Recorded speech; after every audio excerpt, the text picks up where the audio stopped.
มาสบายดีพี่น้องวันนี้มาป่ามะม่วงป่ามะม่วงเท่าแก่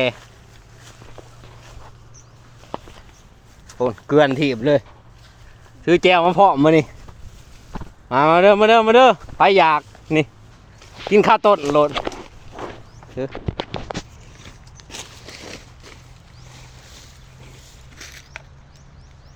โอ้ซื้อแจวมาเพาะมานี่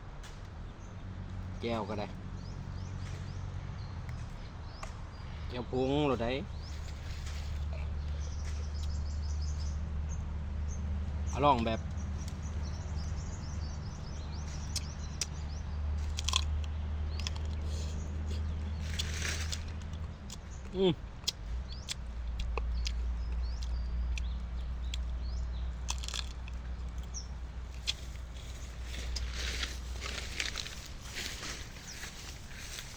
นี่ที่ต้นตะบกโอ้ตั้งบก